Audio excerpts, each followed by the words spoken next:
Hello, everybody. Hi, everybody. How are you? Welcome to the Empowering Pastors, Leaders, and Training.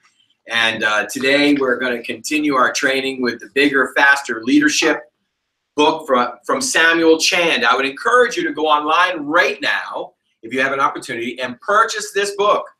You can get it Kindle version, or you can get the hard copy, or you can get the video or the audio. And I have all three, actually, because I like to be able to tap into it at any time that I need to and continue to feed and feast and grow and be challenged. So today I want to encourage you, if you have not purchased that book, to go out and buy that book even before the end of class. I know it will challenge and build and strengthen. Now, we're going through that book, and some of the examples I give are our own, but the majority of the stuff we have is all the credit goes to Samuel Chand. Phenomenal, phenomenal trainer, leader, and coach for the kingdom and for businesses. So today I want to just go back. We had finished a few weeks ago a portion, and I want to go back to the types of people that you have within your church and business. I want to welcome the Bible school students back from wherever you're from. We have folks from Mexico, we have folks from Houston, we have folks from Rochester, and we have some local folks. And I want to welcome all the pastors and leaders from all over the nation. We know we have Mexico on with us. Every single week, we have pastors from all different areas. And every week, we minister to online. At least 60 some odd pastors jump on and get trained and develop. So we're thankful that you're here today. I know that these lessons will challenge you and stimulate you. And again, like I teach consistently, how many times you guys heard me say this? If you glean one principle a month and apply it to your life, you've changed 12 things about your life in 1 year. You will be so far ahead of everybody else. Why is that? Because most people never change. They acclimate, they sit back, and they sit in idle, and they never grow. And my principle is true. You got to grow, or you got to go. You got to grow, or you got to go. So we want to talk about the 4 different types of people in the majority of organizations, whether it's a church or a marketplace ministry. We have these specific types of people in our grouping. Number 1, we have wanderers. They're people that never see the vision. Now, this is powerful, especially when you're dealing with business. If you have an employee that doesn't have any element of the vision, they're only there for themselves, then, I don't know, have you ever been to a store and you walked up to the counter and you said, I need some help, and they said, whatever? They looked at you and they didn't care. You could tell that you were bothering them. I was actually in a store not too long ago, and I got some, the lady was really snotty to me. And I just looked at her and I said, having a bad day? Well, why is that? Because if I was her employee, I'd have fired her. Why was that? Excuse me, if I was her employer, I would have fired her. Why? Because she was not representing the company well. And whether you like it or not, the people around you represent you. If you have hired them, they are you. They look like you, smell like you. Listen, we have diversity, but the fact is that when the buck stops, it comes back to you are that person. So if you have a wanderer is a dangerous person to have on staff for elongated periods of time, because they never catch the vision. And when they never catch the vision, then they're only there to do their agenda. How many of you know that everybody has an agenda in this room? Everybody has an agenda. Some of you are in this room. Actually, everybody has an agenda in this room. Some of your agenda is just get me through because I'm hungry. Some of your agenda is, boy, I really want to learn something. Some of your agenda is, I don't have a choice. They mandated me to be here. That's all the Bible school students. Everybody has an agenda. We all have an agenda. And somehow that agenda serves ourselves. We need to recognize that every one of us do pay attention to how everything affects us as individuals. And our response to that is going to be determined by our acceptance of the vision and purpose for what we're doing. So if you have a bunch or a large amount of wanderers within your company, within your organization, you're going to find that you're really never going to move forward. The second type of person are followers. They see the vision, but they'll never go after it because they've never possessed it. You're going to have people around you that literally they're followers. They're there. They're there. They're there. We call them goats. You have sheep and you have goats. Sheep are great. Goats, They constantly butt up against you. Has anybody ever been hit by a goat? No. They drop their head and they plow into you. Goats. You know, you have sheep and you have goats. A follower who sees the vision but never chooses to own the vision is a goat. You know, a lot of pastors, they try to get rid of all their goats. You don't get rid of goats. You milk goats. That's what a goat is for. Yep, you milk them. If they choose not to ever get the vision, it's better to have them there so you can milk the goat. Not that you're abusing them, but they're going to do something, so they might as well give something. So you have those that are followers, you have wanderers, you have followers, you have achievers. They love the vision and are motivated to take action. This right here is something that every single organization must have. If you are ever going to move forward, you must have achievers. These are the individuals that if you give them a task, they are going to get that task done. Have you ever given somebody a task and they look at you? They stare at you. They now want you to tell them what to do, how to do it. Listen, that's not what we're talking about as an achiever. An achiever is one, if you give them a task, you don't have to ask them 5 or 6 times. They're actually just going to do it. They're going to put it within their pocket and they're going to make it happen because they're part of the vision. And that's the exciting part, is getting achievers around you, because everybody who has the vision wants to move it forward. Somebody who doesn't have the vision doesn't care if it moves forward as long as they're taken care of. You can survive with some of those people, but if that is the conglomeration of your organization, you're going to find that you will not move forward, but that you'll actually decline. You must have achievers. Achievers have the vision, and they're willing to move forward in the vision. They're willing to do work for the vision. They can be passionate for the vision.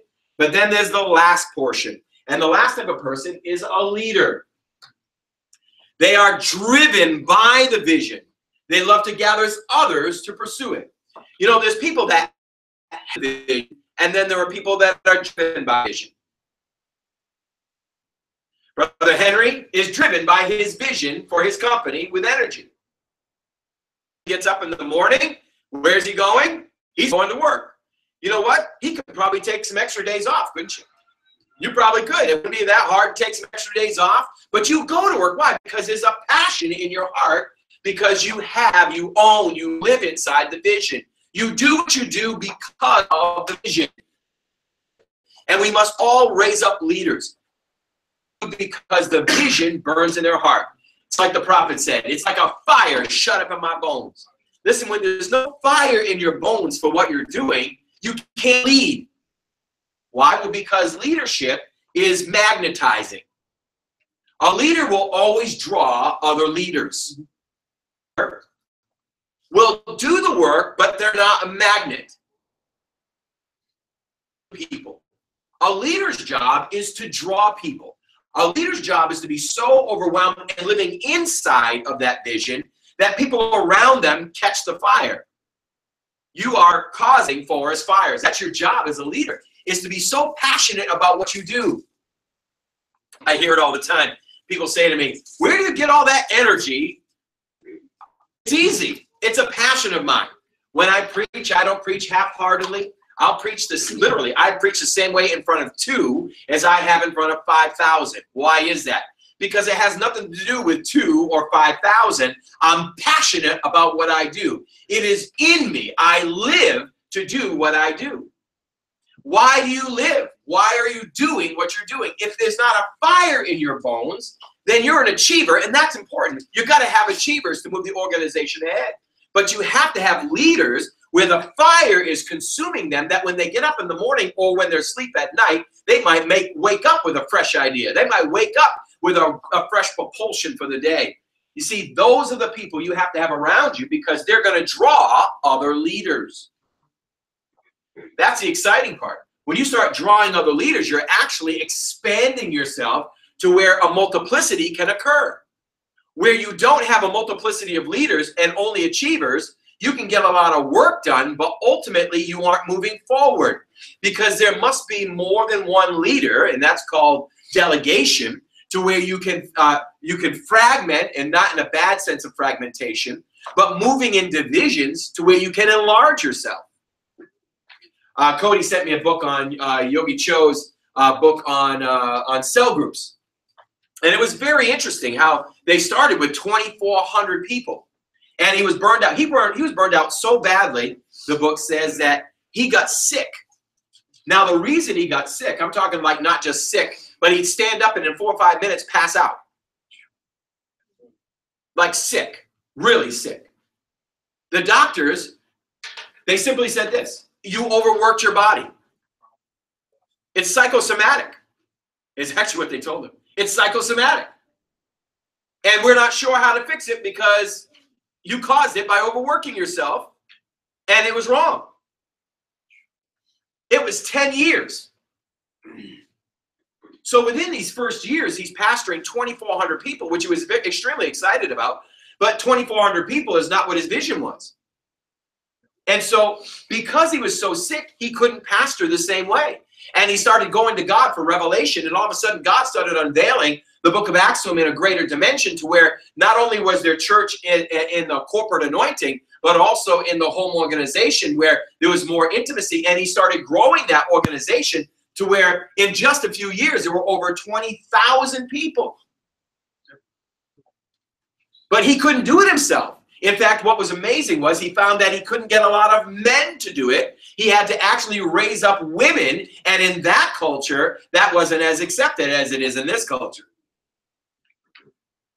And all of a sudden, he had women that were being trained up in leadership. And literally, I forget how many thousands of home groups they had. But at the height of 750,000 people is where it was talking about in the books. They had an enormous amount of home groups, mainly led by women. But they led. They weren't just achievers, they were leading, because many men were achievers but didn't want to lead. My pastor said this, and this is free. Pastor Mary Edler. She said, the reason I'm in this position when she was pastoring at Faith Temple is because the men dropped the ball. Ladies, we believe that God's raised you up to be leaders. Glory to God, amen. But it's time for the men to step up too. Yeah. I just said, I didn't get a lot of amens, but I'll stay with where I'm at. Here it is. This is what I love. They can only climb as high as the number, dedication, and capacity of those who are holding the ladder. And if you have not read that book yet, Who's Holding Your Ladder by Samuel Chand, I'd encourage you to get it. If you've read it already, reread it. You cannot grow if your church or business has too many wanderers. Every organization has an amount of followers. Most leaders are so excited when they start getting achievers. The best leaders know that their greatest success comes when you train and develop leaders. Sadly enough, I'm looking at the majority of churches that I know and the majority of businesses that I know, even larger churches, don't train their leaders. They hire them, they come in, and they do their job, but they're not trained. Why we do this every single Tuesday is because I believe that we can never aspire to the highest level without continual, constant training and development.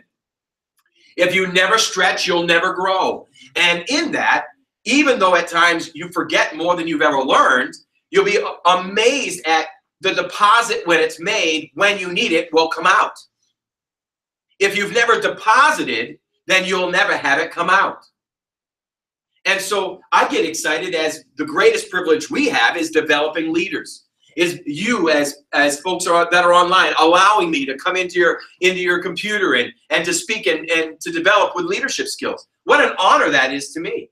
Why is that an honor? Because the greatest thing you could do, the greatest success is developing other leaders. That is your greatest success, is your successors. And if you have no successors, then you have no success. So there's a great need for us to make sure that we're training our leaders. Every department that's in our church is expected to train their leaders. Every department in our church is expected to train and develop them in their leadership skills. That's why we give notes, why you've received them even online. Why? So you can train your leaders. If your leaders are untrained, then mainly you're going to have a lot of achievers. You need achievers, but you can't grow if you don't have leaders. So how big do you want to grow?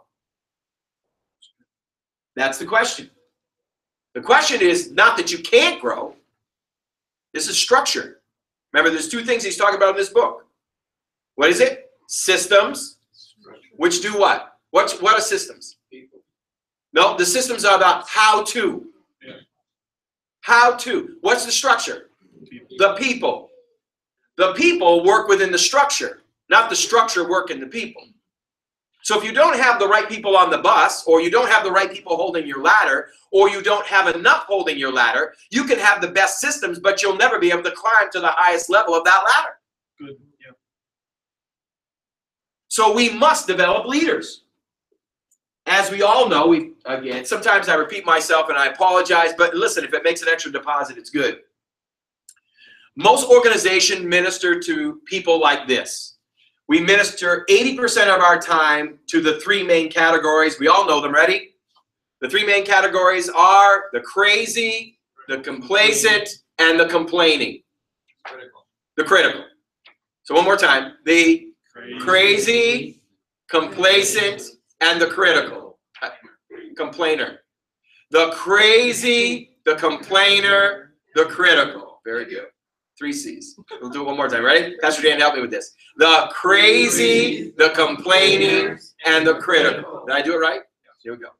Those are the three main people that most organizations work with. Why? Because it's the squeaky wheel gets the grease. And that's bad. We spend only 20% of our time helping what two groups? The committed and the coming to commitment. Those are your leaders. You must spend 80% of your time with your leaders and only 20% of your time with the three crazy, complaining, critical. If you spend the majority of your time in the right direction, what are you going to end up doing? Building. You're building. Well, your infrastructure is everything. What is your infrastructure? It's not the systems. Your infrastructure, your greatest capacity is what? Is whom? Is people. The greater leaders you get around you, especially when they hit the right spot on the bus, the acceleration occurs. So we can have awesome systems, but without the right structure, there's nothing for the systems to work within. So the more leaders that you have, the more that you train, the more that you develop, the quicker your organization can grow. You cannot grow if your church or business has too many wanderers. We just did that. This is why most churches and businesses fail to excel. They have followers and achievers, but never take the time to invest in developing leaders. It takes time. This is what I always hear from pastors. Ready? Well, I just don't have time. This is what I say. When someone tells me they don't tithe, I say you don't have money. You don't have enough money not to tithe. Why? Because if you don't tithe, you can't be blessed. If you don't tithe, you can't have enough money to do what you need to do. Yeah. Why? Because the Bible says you then have holes in your pockets. God's blessing is not on you because you're in rebellion. It also affects your relationship with the Lord. Malachi chapter 3, verse 7. We always talk about verse 8 and 10, but it's verse 7 that says that there was something between them and God. What was it? They did not tithe and give offerings. It affected their relationship. It's the same with leaders. You do not have the time to train your leaders. You must. That was my excuse for years. Well, I don't have time. I don't have time. I'm busy. And you are busy. But as leaders, one of the greatest things that you and I can dispel is the leadership capability to be enhancing our own ministries, our own organizations. There is a need for you to train your leaders. Why? The more leaders you have trained, the more you expand. The less leaders, the smaller you remain. So there is no time is not an excuse. Well, it takes a lot of effort. It takes me. I was on the airplane yesterday. I think it was an hour and a half preparing today. I don't just type it. I read it. I listen to it. I listened to it and I read it and then I did notes. Well, why is that? Because it takes time and it takes energy. And if you're going to train up leaders, it takes time and it has energy. And you must be willing to expend that. You must be willing to seed that so you can get the harvest. I said it to the staff this morning. You cannot expect a harvest if you don't plant the seed. I was talking to a pastor and he was saying to me, he said, you know, we have never done leadership training here. And I said, well, then you can't grow. Well, we're believing God. You can believe God all you want. It's not about believing God. God wants it more than you want it. He wants people saved more than you want them saved. He wants the church to grow more than you want to grow. He wants your organization more than you want to grow. But he can't grow it if it's going to crush you. If you're not developing leaders around you, then there's a problem. Number one, either you are so self-absorbed and so proud that you can't delegate. Number two, you are so insecure that you can't delegate. Or number three, you really don't care. And it does come down to that. Because it does take time. It does take effort. It's an investment. But the greatest part is when you invest, it's never just for then. It's for generations. And I love the fact that his tabernacle, I'm so blessed by this house. We are now on our third generation of leaders. I love that. I love the fact that we have, when my wife and I started, we then trained up the next level of leaders, which is awesome. We have a great level of leaders, but now we have a whole team. You know, Mackenzie, and we can go through Cody, we can go through Chad, we can go through the list of people that are in this church. Isaiah, we can go through the whole list of people in this church that have been trained up. Pastor Dan was second generation. Now there's a third generation, and I can't wait till there's a fourth generation. Generations never occur if you don't plant seeds. Yes. If you plant no seeds, you get no harvest. If you get no harvest, generation stops. So we must pay attention to that. Now, I want to talk about this today. It's called leaders must be forward thinkers. One of the dangers of leadership is busyness.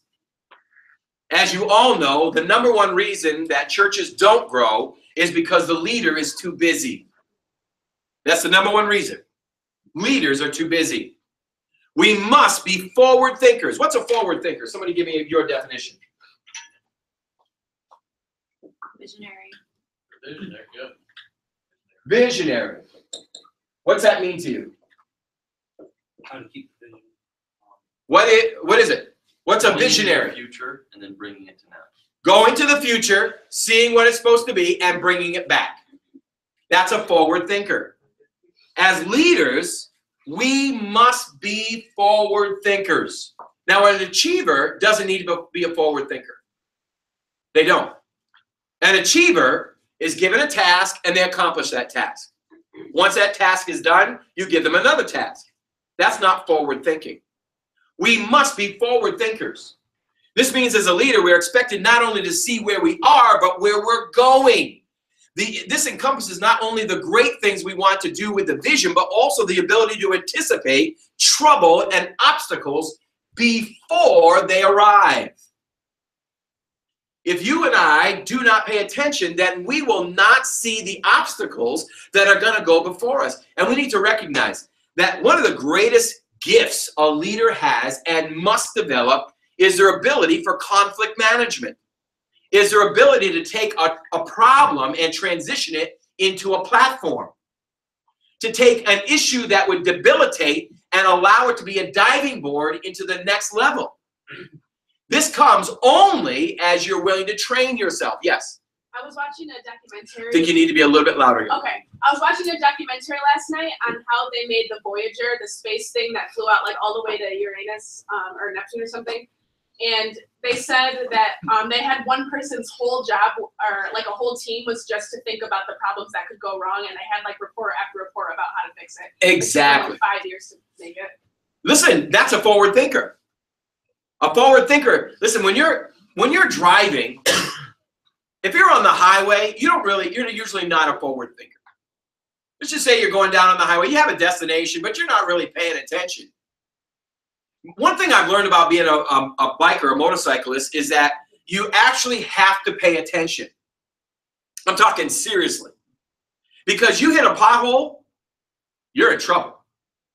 You hit a stick. I hit a stick in the road the other day because I'm confessing, I was changing my Sirius radio to Kirk Franklin's station.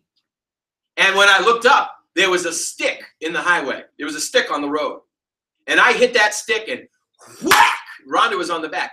Whack! And you heard it hit on the undercarriage. And man, it was a little scary. You have to be a forward thinker. I know a local biker.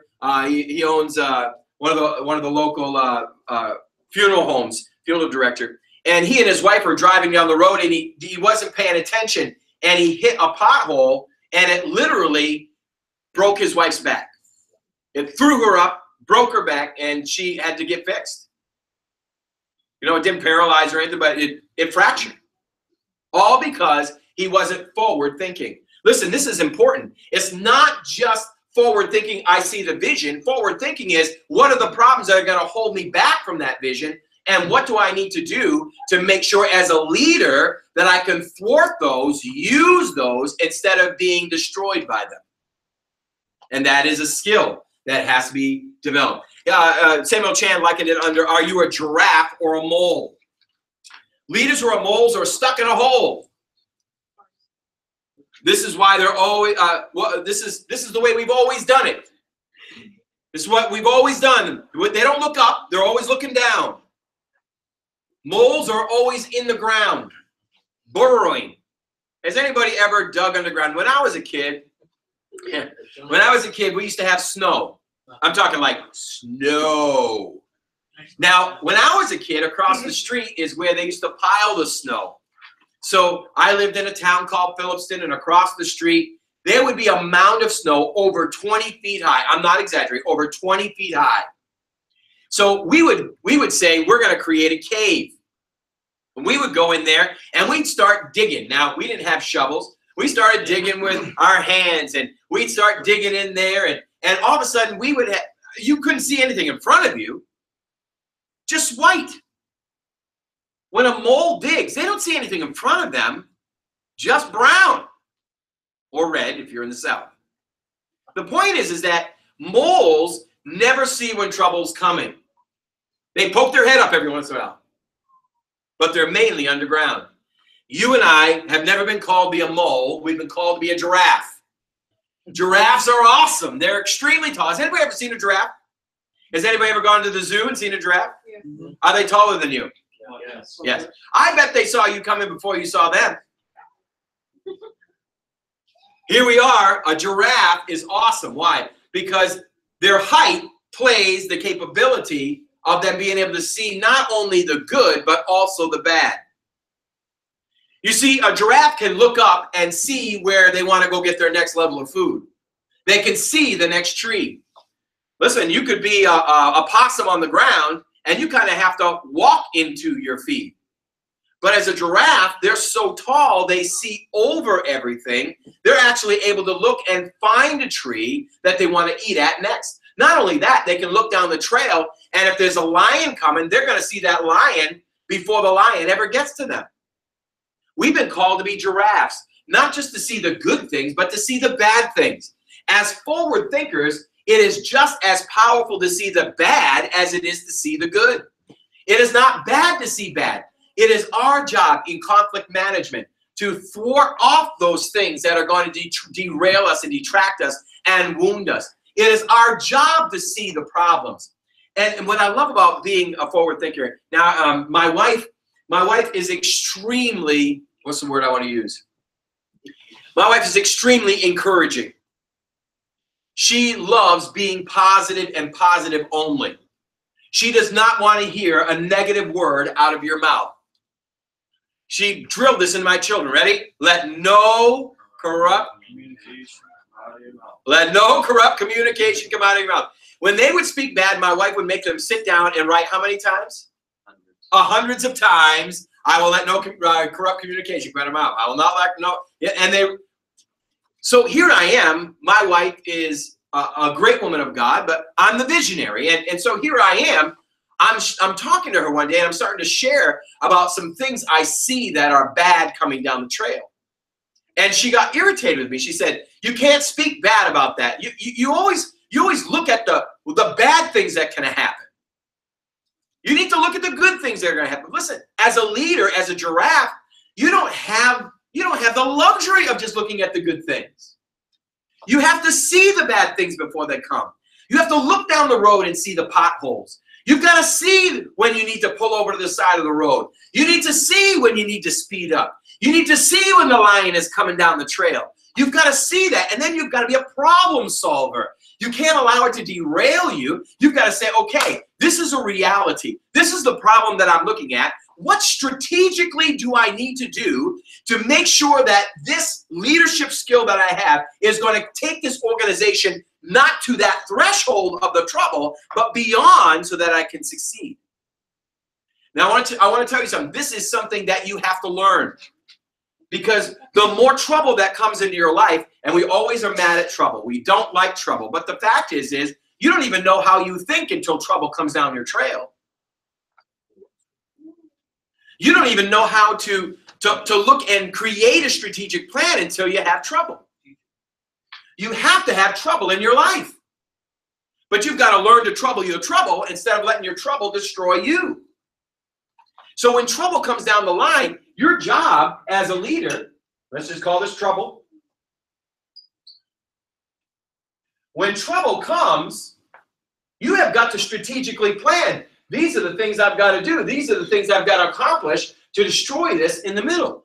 You have to literally be able to, with your mind, be able to encircle that trouble and see the definitive direction you need to take to make sure that you can pull the organization out of the trouble and into the next level. And many times our trouble that's in front of us is our greatest friend, because that is the threshold you have to take to go to the next level. So there's a necessity as a forward thinker to make sure that you see the danger, that you see the trouble, that you see the good too. I'm not saying you can't see the good. You've got to see the good, or else you get discouraged. You know, there's great things that happen in every organization. But as a leader, I don't know, maybe it's just me, but as a leader, I'm dealing with constant trouble. And I'm not talking like trouble. I'm talking like, okay, what do I got to do here? What do I have to do here? How do I overcome this here? How do I step beyond this here? Okay, here's where we are. That's awesome. Thank God. But what do I got to do to get there? That's problem solving. That's forward thinking. And listen, the quicker you can problem solve, the quicker you are with forward thinking, the less trouble you actually have, because you can set up diversions to go around the trouble. You can set up paths to get around your situation. You can actually stop trouble before it ever gets there. And that's the key. The more you're a forward thinker, the trouble will not slow you down or stop you. It will accelerate you. And if you have the idea that trouble is bad, then you're already stymied, because there's no way for you to accelerate past it, because you're not going to strategically plan, because you won't see, you'll only be the mole. Yes? I actually had, a little bit louder, young man. Right before Uproar, I had Pastor Cody come to me with the projects he wanted to do for the media. And when he first came to me, I thought, well, there's no way I don't know how to do this. But what I did is I realized this is an opportunity to learn new skills. So I researched how to get past it, how to do it. And not only was I able to do it, but now I have a brand new skill set to be able to do it again next time. Exactly. Now, many people would sit there and say, boy, what do I do? Boy, I wish I knew how to do this. Boy, you know, I don't like to ask people, you know. I don't want them to think I'm stupid. Pride. That is pride. And the point comes down to is when you come into that crossroads, you've got to make a decision to accelerate. I was actually in Mexico City yesterday, and the gate was what gate was that? The gate was gate 54. And so here I am with my immigration paper, and they said I had to do immigration not in Merida, but I had to do immigration in Mexico City. So I got to Mexico City. What's the very first thing I did? I said, where do I do immigration? One person said, I don't know. And I'm thinking, that's really a bad answer. So I went to another informational person. This is what they said. Go that way. And I didn't know. It was just one of those floor escalator things, you know. You just step on them and what do they call them? Floor skywalks. Yeah. So I got on 2 skywalks. I'm going that way. And then I see another booth. I said, immigration, around the corner. To the left. So I went around the left. There's no immigration booth. I don't know where I'm going. So I go to 54 and I said, immigration? She said, just present it at the gate. I went to the gate and I said, immigration? She said, yes, you need to do that here. If I hadn't asked, I would have been at the gate and I couldn't have got on the plane because you can't do it until immigration is done. Well, let's just step back one more airport in Merida. We're all on the 2nd level. I said, which is the gate to Mexico City? Gate 4.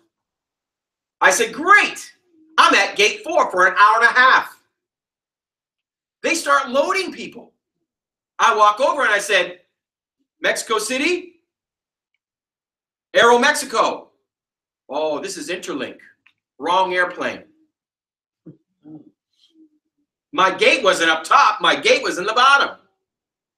But if I had never asked, then I would have had a greater problem. It would have been, I'd still be in Mexico. Every problem that you have is achievable, overcome. You must look at it not as a problem. You've got to be willing to learn. You've got to be willing to ask questions. You've got to be willing to accelerate past it. And if you aren't willing to, then there's an issue with your life. You've got to be able to do that to be a forward thinker.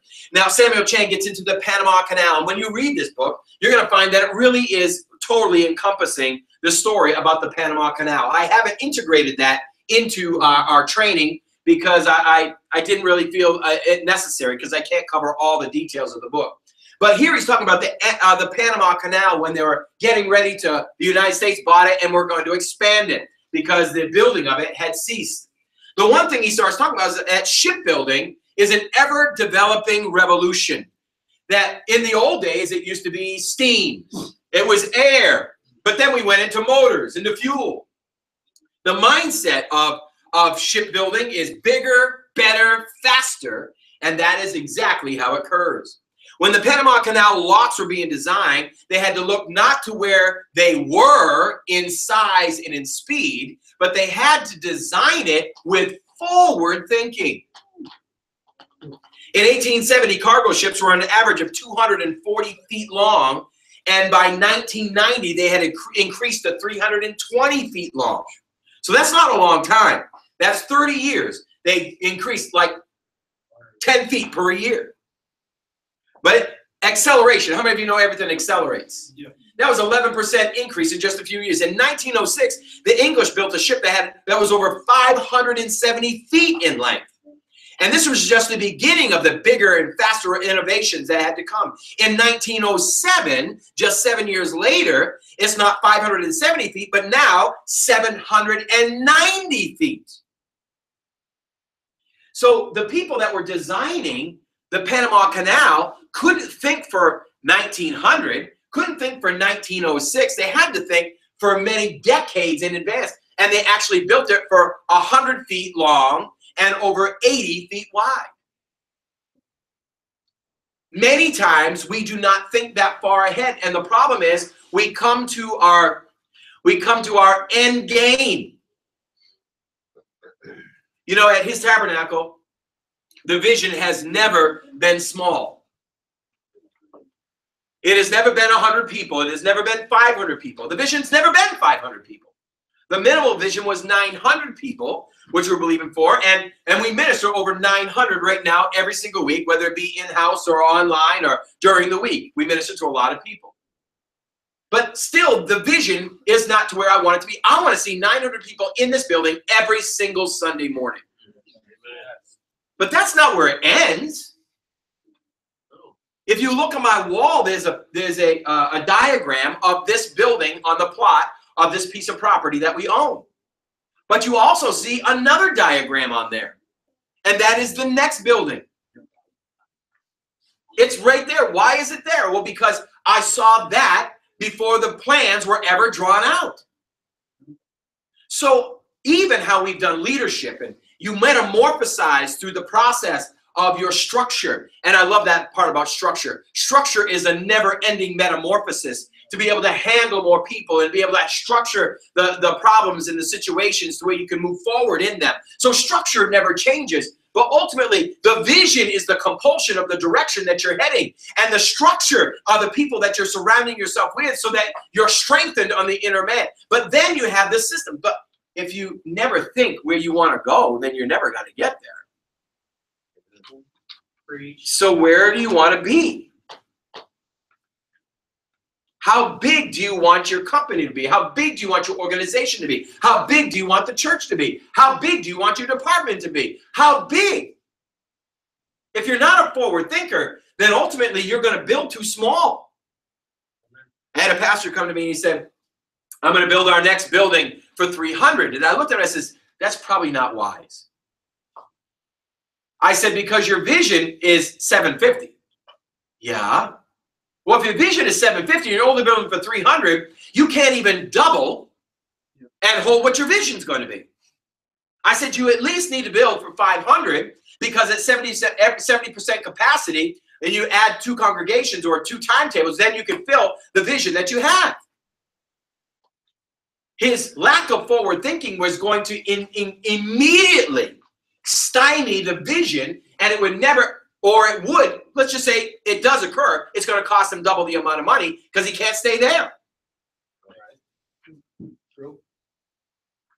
When we were building all of this, and I thank God for God, amen? Everybody thanks God for God? He helps us when we're not all that intelligent, amen? Amen. Amen.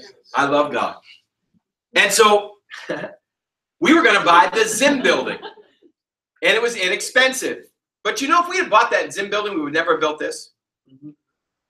The Zim building would have probably sat 200 or 300 people. We would have never built this. This is where you and I as leaders, our greatest leader is whom? Jesus Christ. These are the children of God who are led by the Spirit of God. There's a need and a necessity to make sure that we are forward thinkers and that we are going to design, listen, whether you like it or not, God does not come down here and design your organization. He does not design your structure. You do. He gives you the wisdom, the direction. But you and I as leaders have the responsibility of moving it forward.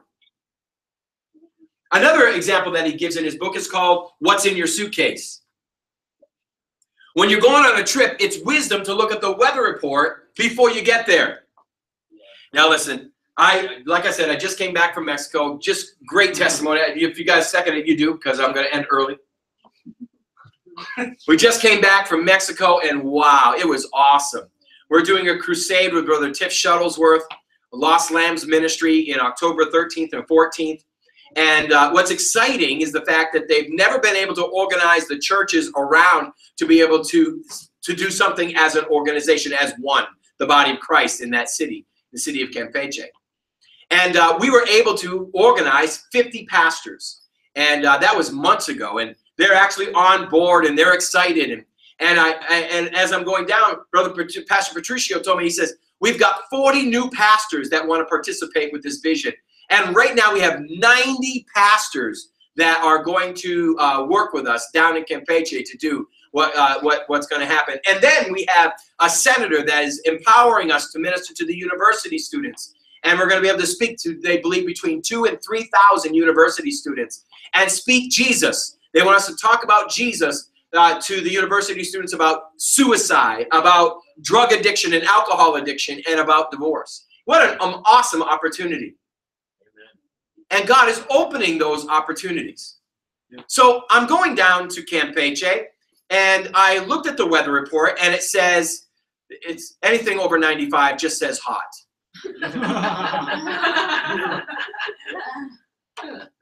It's just hot. Calor, mucho calor. So here I am. I brought certain things, and I knew that when I'm done not even preaching, just walking around in 98-degree weather with 100% humidity, then I am going to be wet all the way down to my shorts. I brought extra shorts, extra t-shirts, extra shirts. I brought far more than I would have needed if I was going to Pennsylvania. Why? Because I could preach a message in Pennsylvania, sweat a little bit, I'd be fine. But man, when I went to Campeche and I preached on Sunday morning, literally before I preached, it was dripping down the back of my legs. Were you in a suit? I was not in a suit. I chose not to be in a suit because I looked at the weather report and knew I would die. Forward thinking. That's right.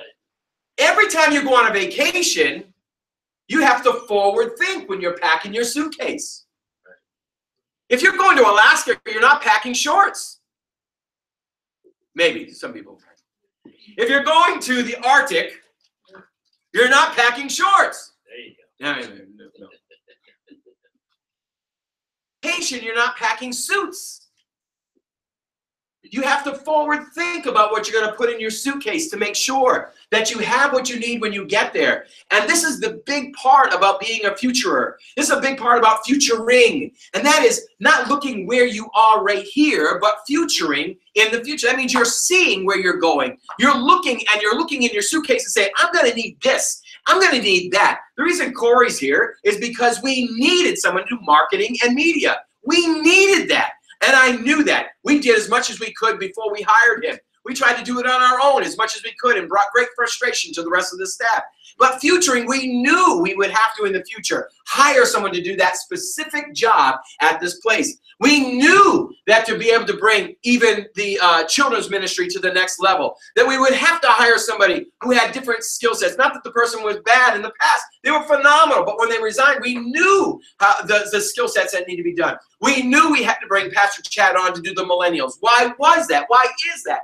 Because we were losing our millennials. What's in your suitcase? Listen, there's nobody else qualified enough that I have found that could open the Bible school like Pastor Obina Evo. All of this comes down to futuring.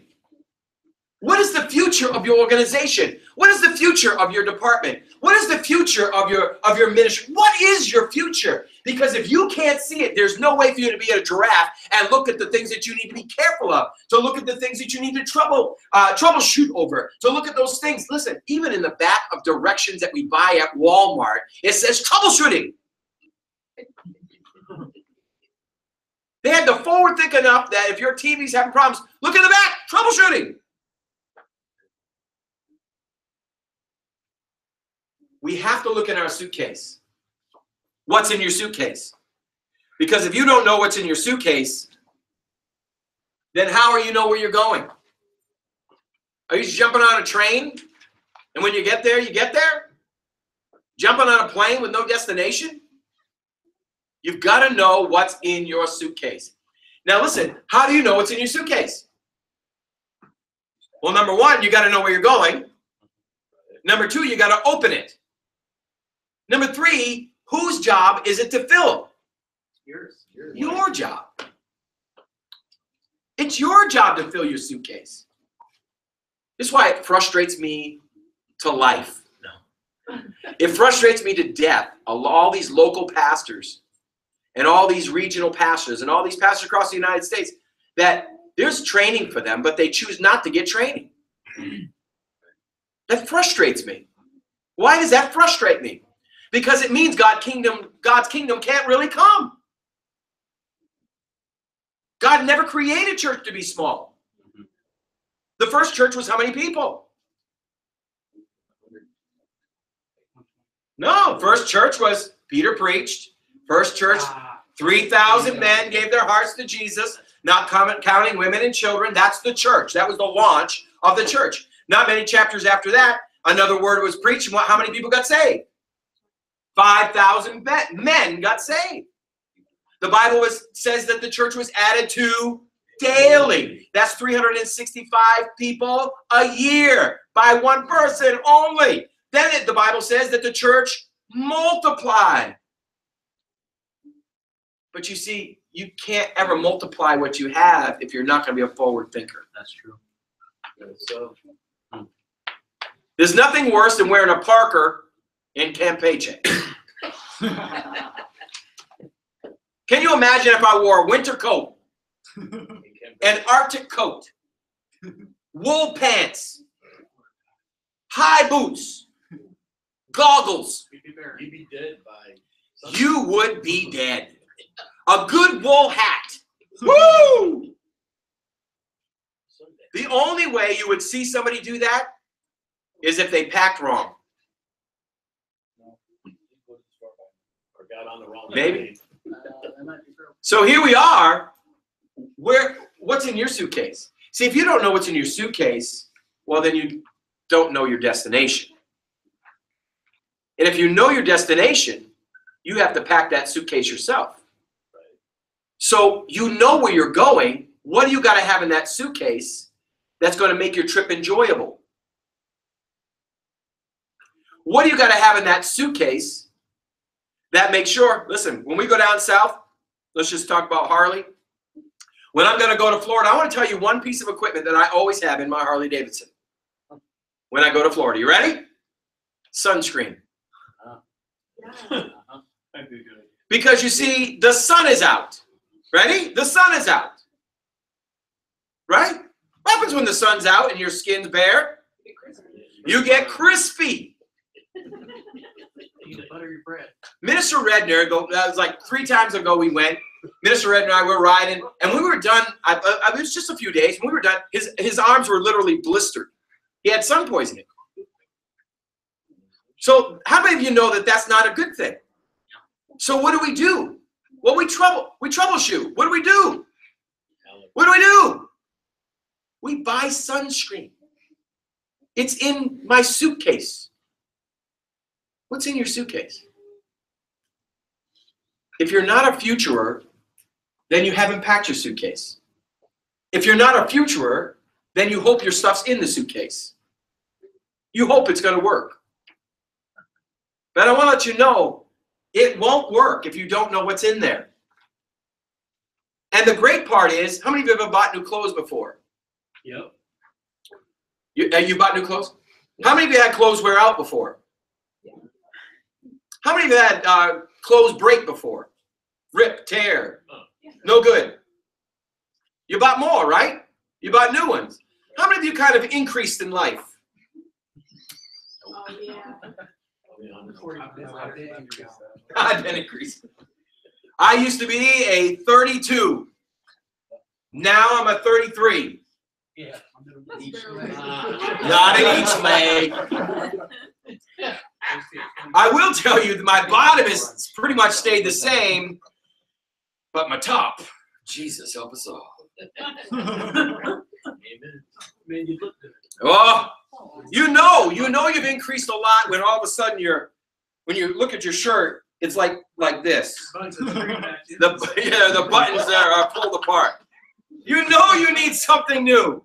Listen, in your suitcase, there are times you got to throw out the old to bring in the new, to fit the capacity that you're going to. Bars. There is a necessity, or bars. Okay, sorry. Futuring, here we go. We all stand under the same sky, but our horizons are different. Some see a mile in advance, and others see 10 miles in advance. Most pastors are nurturers and focus on taking care of people, while other leaders are the giraffes, the futurers, scanning the horizon for lions in the path. Both are leaders, but both must determine to take their skills and expand them so they can be meshed together. I'm sorry, that's not meshed together. That should be meshed. So if you take one of the S's off and put an H in there, it'd be great. That is a typo.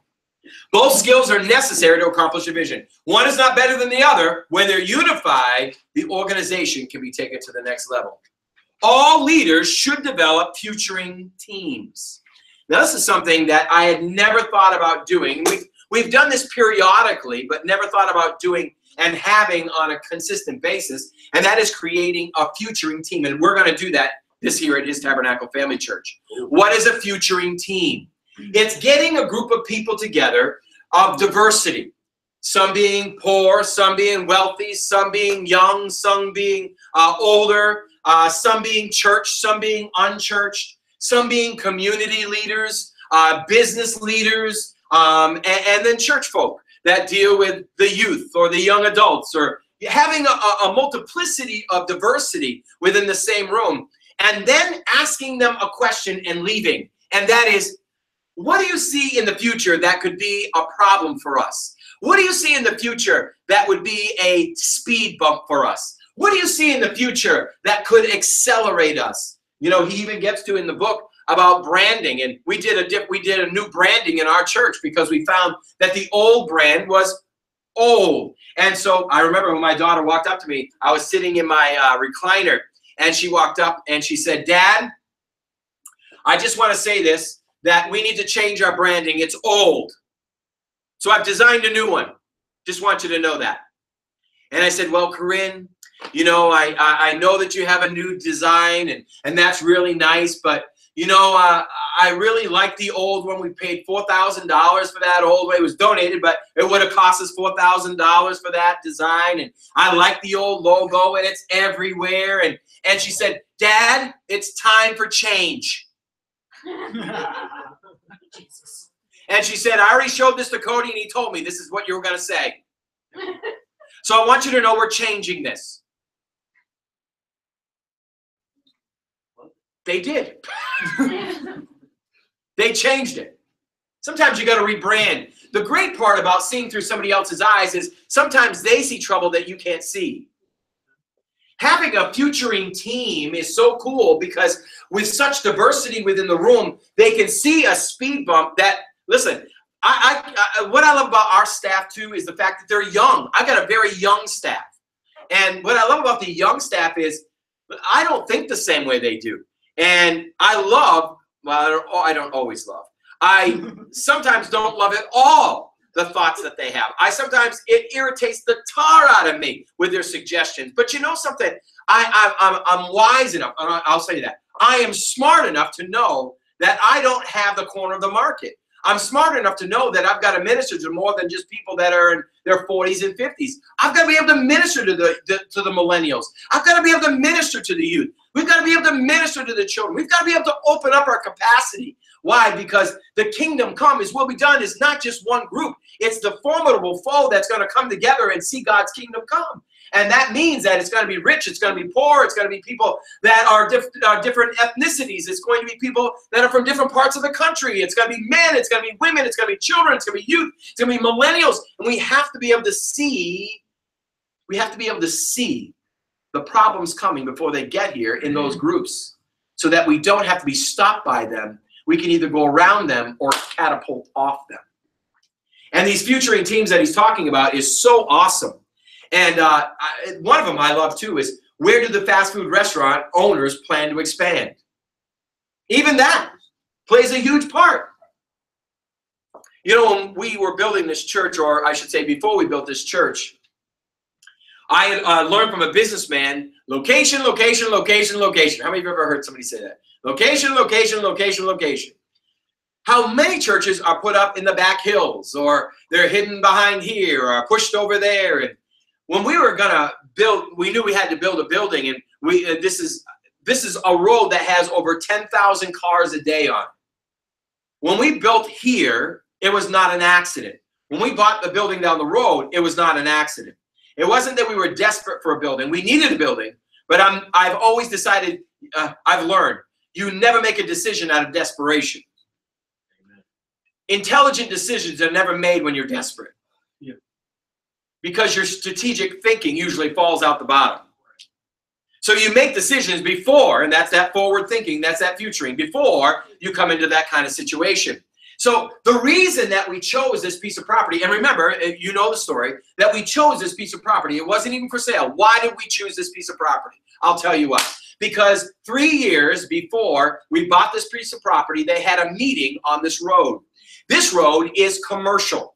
All this entire street is commercial. It's all commercial, can be changed into a commercial. So the DOT actually had a meeting with all the people on this street and said to them, we want you to know that we're creating a bypass from Route 13 all the way to the holding point, which is going to increase business. We're also expanding, and this was before they did all the changes to the highway. We're expanding the highway so that it will go over top and there'll be more trucking business. There'll be a higher impact for truckers and for distribution of goods.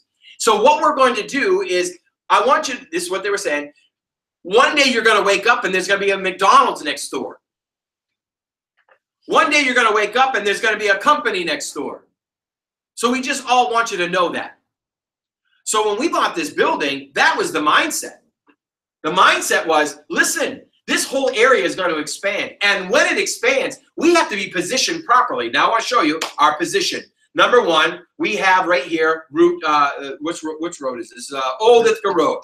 Old Ithaca Road attaches to Route 13, which is north to south. It attaches to Route 14, which is north to south. It attaches to what?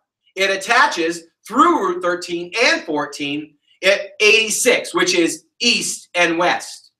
So I made sure that we were postured right here for one reason. We can get people from Ithaca, we can get people from Cortland, we can get people from Syracuse, we can get people from Rochester, we can get people from Pennsylvania. Why? Because Route 15 hooks into Route 86, that brings us right here. We can literally touch at least an hour all the way around us by positioning ourselves right here.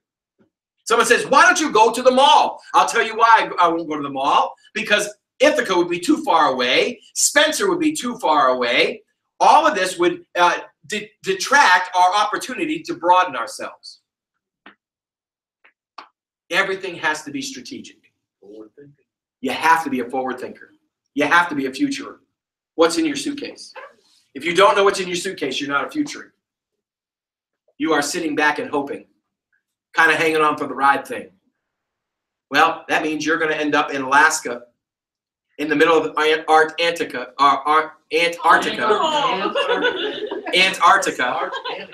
You're going to wake up in Antarctica with Bahama shorts. It's going to be a problem. You're going to end up in Campeche with your snowmobile suit. It's going to be a problem. Where are you going? What is your future encompass? What do you have in your suitcase? What tools are you placing next to you, near you, in your suitcase, that when you arrive there, you're not going to have to recreate them, but you are going to have them already accomplished? So here's your homework. It's 101. Here's your homework, everybody online. What's in your suitcase? Sounds simple, right? No, not really. What's in your suitcase? What do you have in there for tools? How have you trained yourself? If I'm a carpenter, I'm going to make sure that I have a hammer. I'm going to make sure that I have a screwdriver. I'm going to make sure that I have nails. I'm going to make sure I have specific tools to get the job done. What tools do you have in your suitcase for the destination that you're expecting to land at? Now listen, if you're not expecting to land anywhere, that's not bad. It just means that you're not a futurer. You need to grow that skill. You need to be a leader and not a follower. Achieving is nice, but achievers never direct the ship. You need to be a director. You need to be the one that's going to bring the ship to the port. You can't bring it to the port if you have no passion, no drive, no fire in your bones. So here we are. What's in your suitcase? Where are you going? So here's what I want you to have for your homework. Number one, I want you to write down where you're going. What is the vision?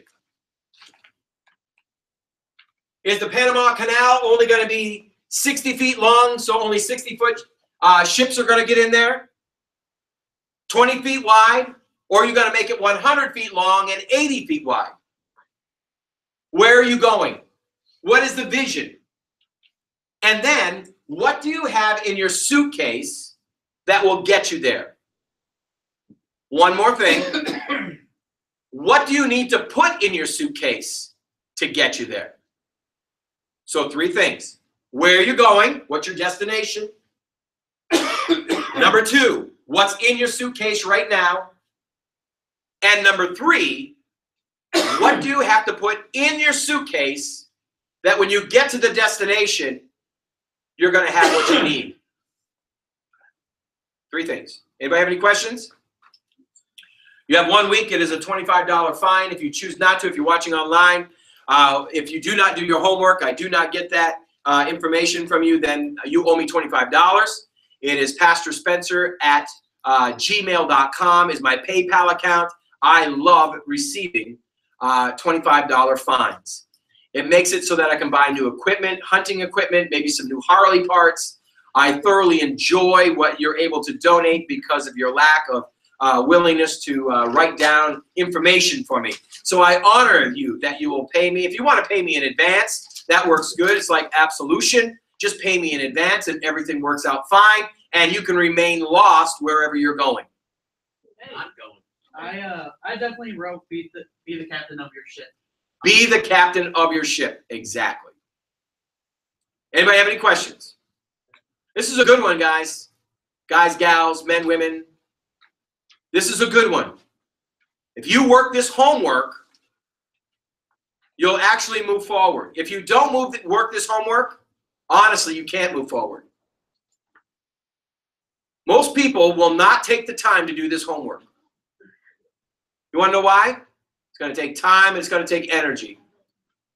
You're going to have to etch out time to do this. This is not a 5-minute little exercise. What is your vision? What's in your suitcase right now that will get you to the vision? And what do you need to put in your suitcase to take you to the vision? What do you have left? Is your toothbrush left? Have you left your toothpaste? Have you left your underwear? Have you left your curling iron? What have you left that needs to be put back in the suitcase or in the suitcase that when you get to the destination, you'll be able to get there and work it? Amen? Questions? Thank you all for watching Empowering Pastors and Leaders Training. We thank you. We ask that you show this to your staff, develop them, and you'll find that you'll excel together and run together. I want to remind you one more time to purchase the book, Bigger, Faster Leadership by Samuel Chand. You can jump with us online in the book. No matter how much I teach on the book, there's always so much more that I'm missing. Have a great day. I'll see you next week.